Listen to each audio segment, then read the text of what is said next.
हरिओम श्री कृष्णम वंदे जगद्गुरु। मित्रों, आप સૌનું હાર્દિક સ્વાગત છે। ભગવાન શ્રી કૃષ્ણની દિવ્ય વાણી ગીતા જ્ઞાન ગંગાના સત્સંગમાં ઉપસ્થિત સર્વ મહાનુભાવોને મારા જય શ્રી કૃષ્ણ, જય માતાજી, રાધે રાધે। ગીતા જ્ઞાનને આપના સુધી સરળ ગુજરાતી ભાષામાં પહોંચાડવાનો નમ્ર પ્રયાસ। ગમે તો જોતા રહો ને જોડાતા રહો ગીતા જ્ઞાન સત્સંગમાં।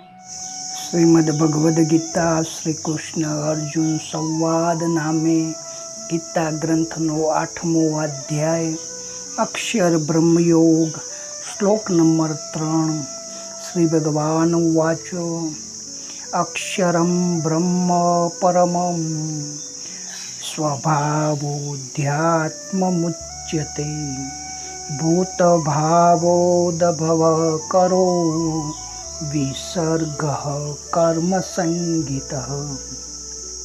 श्री भगवाने कह્યું, परम श्रेष्ठ अविनाशी परमात्मा ब्रह्म से एनु पोतानु स्वरूप एटले के जीवात्मा आध्यात्म नामे कहवाय छे तथा प्राणियोनी उत्पत्ति अने उत्पन्न करनार जे द्रव्य रूप त्याग से एने कर्म कहवाय छे।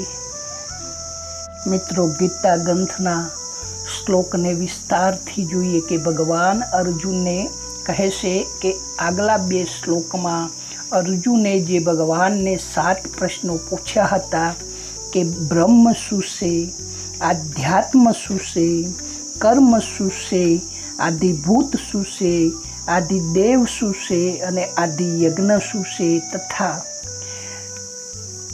अंतःकाल में केवी रीते जाणवामां आवे छे। तो मित्रों, अहीं भगवान अर्जुन ने सरल भाषा में समझावतो कहे छे अक्षरम ब्रह्म परमम। परम अक्षरनु नाम ब्रह्म छे। जो कि गीता में ब्रह्म शब्द प्रणव, वेद अने प्रकृति वगैरेनो वाचक पण आव्यो छे, तो पण अहीं ब्रह्म शब्दनी साथे परम अने अक्षर विशेषण आपवाथी आ शब्द सर्वोपरि सच्चिदानंद घन अविनाशी निर्गुण निराकार परमात्मानो वाचक छे। स्वभावोध्यात्ममुच्यते। आम तो आत्मा अंगे जे वर्णन आवे छे ते पण आध्यात्म ज छे। आध्यात्म मार्गनु जेमां वर्णन होय ते मार्ग पण आध्यात्म छे अने आ आत्मानी जे विद्या छे तेनुं नाम पण आध्यात्म विद्या। गीता श्लोक 10 अध्याय 10 श्लोक 32। परंतु अहीं स्वभाव विशेषणनी साथे आध्यात्म शब्द आत्मानो एटले के जीवना होवापणानो एटले के स्वरूपनो वाचक छे। भूत भावो द्रव्य करो विसर्ग कर्म संगीत। तो स्थावर जंगमना जेटला पण प्राणीओ जोवामां आवे छे तेओनो जे भाव अथवा होवापणुं, पोतानुं अस्तित्वपणुं, जे होवापणानुं प्रगट करवा माटे जे विसर्ग छे एटले के विसर्ग एटले त्याग छे, एने कर्म कहेवाय छे। तो जे महाप्रलय समय प्रकृतिनी अक्रिय अवस्था एटले के निष्क्रिय अवस्था मानवामां आवे छे त्यारे महासर्ग पर्व समय प्रकृति सक्रिय थाय छे एटले क्रियाशील थाय छे। तो आ सक्रिय अवस्थानुं कारण भगवाननो संकल्प छे कि हूँ एक ज बहु रूपोमां थई जाओ, एकम बहुश्यामी। तो आज संकल्पथी सृष्टिनी रचना थाय छे। तात्पर्य ए थयुं कि महाप्रलय समय अहंकार अने संचित कर्मों सहित प्रकृति में प्राणीओ सर्वदा लीन थई जाय छे अने आ प्राणीओ ना सहित प्रकृति एक रीते परमात्मा में लीन थई जाय छे अने ए लीन थयेली प्रकृति ने विशेष क्रियाशील करवा माटे भगवान पूर्वोक्त संकल्पनो विसर्ग द्वारा एटले के त्याग करे छे, संकल्पनो त्याग करे छे। तो भगवानना ए संकल्पनो आरंभ छे जेनाथी प्राणीओनी कर्म परंपरा शरू थाय छे। कारण કે મહાપ્રલયમાં પ્રાણીઓનો કર્મ નથી થતો, પરંતુ તેમાં પ્રાણીઓની સુષુપ્ત અવસ્થા રહે છે. જેમ વરસાદ પડે એટલે દેડકાઓ બહાર નીકળે છે. શું દેડકાઓ નથી હોતા? પરંતુ વરસાદ સિવાયની અવસ્થામાં દેડકાઓ જમીનની અંદર સુષુપ્ત અવસ્થામાં રહેશે અને વરસાદ પડે છે ત્યારે દેડકાઓ અને મોતી પાછા બહાર આવે છે. તેવી જ રીતે મહાપ્રલય થતાં સુષુપ્તિ વખતે સઘળા પ્રાણીઓ અને એમના કર્મો સુષુપ્તિ અવસ્થામાં ચાલ્યા જાય છે અને પાછો જ્યારે સૃષ્ટિ ઉત્પત્તિ થાય છે ત્યારે વિસર્ગ એટલે કે કર્મ ભગવાનનો સંકલ્પ દ્વારા ત્યાગ થાય છે અને એના કારણે પાછી સૃષ્ટિનું ચક્ર ફરીથી ચાલુ થાય છે. આવું ભગવાન અહીં કહે છે. તો મહાસર્ગના આદિમાં કર્મો શરૂ થઈ જાય છે. 14મા અધ્યાયમાં આવ્યું છે કે પરમાત્માની મૂળ પ્રકૃતિનું નામ છે મહદ બ્રહ્મ અને એ પ્રકૃતિમાં લીન થયેલા જીવોનો પ્રકૃતિ સાથે વિશેષ સંબંધ કરાવી દેવો, અર્થાત જીવોને પોતાના કર્મોના ફળ સ્વરૂપ શરીરોની સાથે સંબંધ કરાવી દેવો, એને જ પરમાત્મા દ્વારા પ્રકૃતિમાં ગર્ભ સ્થાપન કરવું કહે છે. કે મૂળ જ્યારે સુષુપ્તિમાં જાય ત્યારે એના એ સ્થિતિ જળવાઈ રહે અને પાછો ફરીથી સંકલ્પ થાય એટલે પાછી પ્રકૃતિમાં પ્રગટ થવું. આ પ્રગટ થવાને ગર્ભ સ્થાપન કરવું કહે છે, જે ગીતાના 14મા અધ્યાયના 3જા અને 4થા શ્લોકમાં આવશે. તો તેમાં પણ અલગ અલગ યોનિઓમાં અલગ અલગ જાતના જેટલા પણ શરીરો પેદા થાય છે તે શરીરોની ઉત્પત્તિમાં પ્રકૃતિનો હેતુ અને તેઓમાં જીવરૂપે ભગવાનનો અંશ મમ વંશે જીવલોકે ગીતા અધ્યાય 15નો શ્લોક 7. તો આ રીતે પ્રકૃતિ અને પુરુષના અંશથી સઘળા શરીરો પેદા થાય છે. 13મા અધ્યાયના 26મા શ્લોકમાં ભગવાન કહે છે કે સ્થાવર જંગમ જેટલા પણ પ્રાણીઓ ઉત્પન્ન થાય છે તે બધા ક્ષેત્ર એટલે કે પ્રકૃતિ અને ક્ષેત્રજ્ઞ એટલે કે પુરુષ પરમાત્માના સંયોગથી જ થાય છે. આમ ક્ષેત્ર અને ક્ષેત્રજ્ઞનો વિશેષ સંયોગ અર્થાત સ્થૂળ શરીર ધારણ કરવા માટે ભગવાનના સંકલ્પરૂપી વિશેષ સંબંધ જ સ્થાવર જંગમ પ્રાણીઓના સ્થૂળ શરીર પેદા કરવાનું મુખ્ય કારણ છે. એટલે કે તેને ત્યાગ ગણાય છે, કર્મ ગણાય છે. તો એ સંકલ્પ થવામાં ભગવાનનું કોઈ અભિમાન નથી હોતું, સહજ ક્રિયા છે. પરંતુ જીવોના જન્મ જન્માંતરોના જે કર્મ સંસ્કાર પડેલા હોય છે તે મહાપ્રલય સમયે પરિપક્વ બનીને જ્યારે ફળ આપવા માટે ઉન્મુખ થાય છે એટલે ક્રિયાશીલ થાય છે ત્યારે જ ભગવાનનો એ સંકલ્પ થાય છે.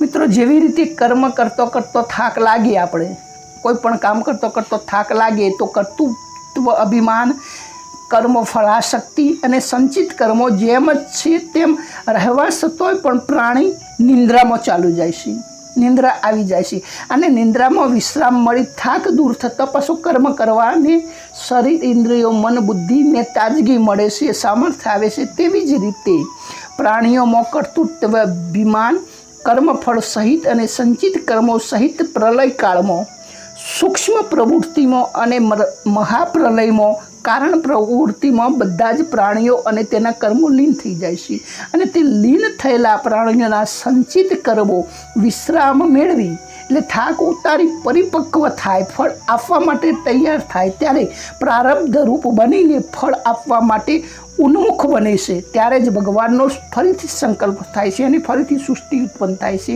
એ સંકલ્પથી પ્રાણીઓનો જન્મારંભ કર્મોની સાથે વિશેષ સંબંધમાં જોડાઈ જવાનું નામને કર્મ કહે છે. તો મિત્રો, આ રીતે જીવોના કર્મફળની પ્રેરણાથી ભગવાનમાં હું એક જ બહુરૂપ થઈ જવાનો સંકલ્પ થાય છે.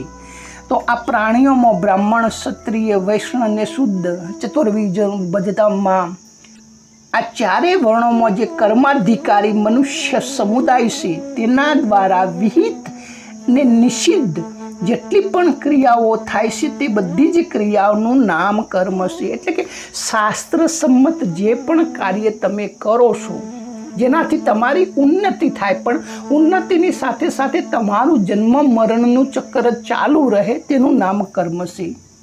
તાત્પર્ય એ થયું કે મુખ્ય કર્મ તો ભગવાનનો સંકલ્પ થયો અને તેના પછી કર્મ પરંપરા ચાલે છે. તો મિત્રો ટૂંકમાં જોઈએ કે સ્વભાવોચ્યતે, તો પરા પ્રકૃતિ ભગવાનનો સ્વભાવ છે. પ્રકૃતિ વિધિ મેં પરામ, ગીતા અધ્યાય 7 શ્લોક 5 આપણે જોઈ ગયા. તો પ્રકૃતિ કહો ચાહે સ્વભાવ કહો, એક જ વાત. તો આ પરા પ્રકૃતિ અર્થાત જીવ જ આધ્યાત્મ નામે કહેવાય છે. તેથી ભગવાને પોતાના અંશને પણ મમ વંશે જીવ લોકે કહ્યું. ગીતા અધ્યાય 15 શ્લોક 7. તો સ્વભાવ અધ્યામુચ્યતેનું બીજું તાત્પર્ય એ થાય કે બાળપણ, જવાની, વૃદ્ધાવસ્થા, જાગ્રત, સ્વપ્ન, સુષુપ્તિ, 84 લાખ યોનિઓ, સર્ગ, પ્રલય, મહાસર્ગ, મહાપ્રલય, પણ જીવનો ક્યારે પણ અભાવ થતો નથી. ન ભાવો વિધતે સત. ગીતાનો બીજા અધ્યાયના 16મો શ્લોક આપણે જોઈ ગયું. અર્થાત જીવનો સ્વયં ભાવ છે, સત્તાને હોવા પણ તો સતત ટકી રહેશે, તેનો અભાવ નથી થતો, હંમેશા વિદ્યમાન રહેશે. સૃષ્ટિ, તો સૃષ્ટિરૂપી કર્મને ત્યાગ કહેવાનો અભિપ્રાય એ થાય છે કે તેમાં પોતાની સ્થિરતાનો ત્યાગ છે. કારણ કે તત્વ સ્થિર છે, અચળ છે, અને એ સ્થિતિનો ત્યાગ એટલે એ જ કર્મ કે જોથી તમે આગળ વધો અથવા પાછા જાઓ, એનું નામ ત્યાગ કહેવાય. મૂળ સ્થિતિ ના કહેવાય, એ તત્વ કહેવાય. તો ભગવાનનું સૃષ્ટિ રચનારૂપી કર્મ જ આદિ કર્મ છે. આદિ કર્મ એટલે ચાતુર્વર્ણમયા સૃષ્ટિ. ગીતાનો 4 અધ્યાય 13મો શ્લોક. કલ્માશો વિસુજામ્યહમ 9મો અધ્યાય 7મો શ્લોક.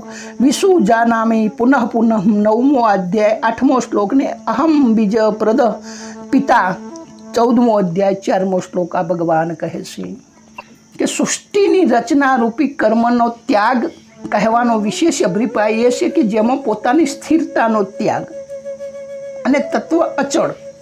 તો ભગવાનની સૃષ્ટિ રચનારૂપી કાર્ય જ આદિ કર્મ છે, જેનાથી કર્મોની પરંપરા શરૂ થાય છે. તેથી કર્મની અંતર્ગત 3 પ્રકારના કર્મો આવે છે. એક સૃષ્ટિની રચના, એક ક્રિયા માત્ર જે ફળજનક હોતી નથી, ફક્ત ક્રિયા જ થાય, અને ત્રીજું કે પાપ પુણ્ય એટલે કે શુભાશુભ કર્મો ફળ, જેના કારણે જ મનુષ્ય બંધનમાં પડે છે અને 84 લાખની યોનિમાં ફરે છે. તો આ કર્મોના જે ભગવાને 3 પ્રકાર બતાવ્યા કે એક સામાન્ય સૃષ્ટિ રચના, એનું કોઈ પાછળનું ફળ નથી મળતું. પછી ક્રિયા માત્ર કે કોઈ પણ ક્રિયા કરવાથી પણ કોઈ ફળ નથી મળતું, સ્વાભાવિક ક્રિયા, પરંતુ એ ક્રિયાજન્યની સાથે સાથે શુભાશુભનું ફળ મેળવી દેવામાં આવે કે મારે આ જોઈએ, હું આ કરું છું. તો આ એક ફળજનક હોય છે, જેના કારણે મુક્તિ, બંધન, મોક્ષ. તો ભગવાનની સૃષ્ટિ રચનારૂપી કર્મ વાસ્તવમાં અકર્મ છે, કારણ કે એને કોઈ માયને જ રાખતું નથી. અને ભગવાને કહ્યું પણ છે કે તસ્મ કર્તારમપી મામ વૃદ્ધિ કરતા રમનવ્યમ. ગીતા અધ્યાય 4 શ્લોક 13મો. તે સૃષ્ટિ રચનાનો કરતા હોવા છતાં પણ મને તું અકર્તા જાણ. તો ભગવાન અહીં સત્સંગને વિરામ આપીએ. આગળના શ્લોકમાં ફરીથી મળીશું. આપે ગીતા ગ્રંથના સત્સંગ માટે જે સમય આપ્યો તે બદલ સૌ દર્શક મિત્રોનો ધન્યવાદ. સૌને મારા જય શ્રી કૃષ્ણ, જય માતાજી, રાધે રાધે.